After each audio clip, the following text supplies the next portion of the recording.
నృసింహం అపరాజితం శరణ్యం సర్వలోకానాం ఆపన్నార్తి నివారణం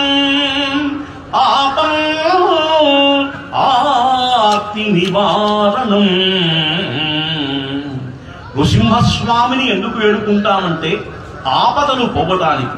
సత్యోవతారం ఏ విధంగా ప్రహ్లాదుని కాపాడాడో అటువంటి విధంగా మన యొక్క శత్రువుల నుంచి కానీ, మన యొక్క రోగాల్ని గురించి కానీ, మనకొచ్చేటువంటి బాధల్ని గురించి కానీ పోగొట్టడానికి ప్రహ్లాదుని ఏ విధంగా రక్షించాడో ఆ నృసింహుని అట్లా వేడుకోవాలి.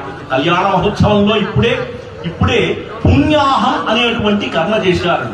ఈ రోజు పుణ్యమైనటువంటి దినం. మనం ఇంట్లో కూడా ఏదన్నా జరిగినప్పుడు ఈ రోజు పుణ్యాహవాచనం చేయించుకుంటాము అంటాం. ఇది శుద్ధి కోసం చేసేటువంటి కర్మ.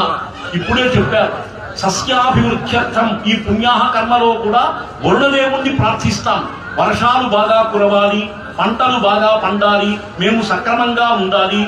అదే విధంగా శామ్యంతు ఘోరాని శామ్యంతు పాపాని శామ్యంతు ఈతయః శుభాని వర్ధంతాం శుభాని. మాకు శుభములు కలుగుగాక, పాపములు పోవుగాక, ఘోరమైనటువంటివన్నీ తొలగుగాక. ఇవన్నీ కలగటం కోసం, శాంతి కోసం, శుచి కోసం ఈ పుణ్యాహవాచన కార్యక్రమాన్ని చేస్తారు. ఆ జలము చేత మనము తీసుకొచ్చినటువంటి ఈ పవిత్రమైనటువంటి జలాన్ని ఈ కళ్యాణ వస్తువుల పైన చల్లి తరువాత అందరి యొక్క మస్తకముల పైన చల్లుతారు. అదే దానికోసమే తీసుకొస్తున్నారంతా కూడా.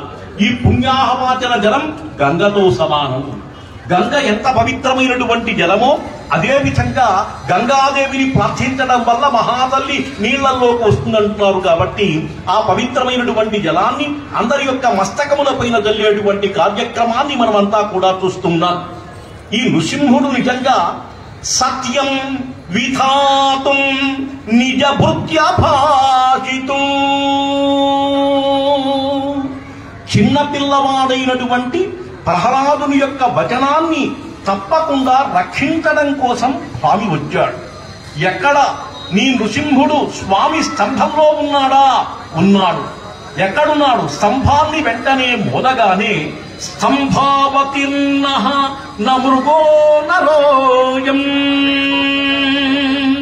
స్తంభాన్ని ఎప్పుడైతే కొట్టాడో ఆ స్తంభం నుంచి విజృంభించినటువంటి మహదావతారమే ఈ దివ్యావతారంగా భావిస్తుంటారు.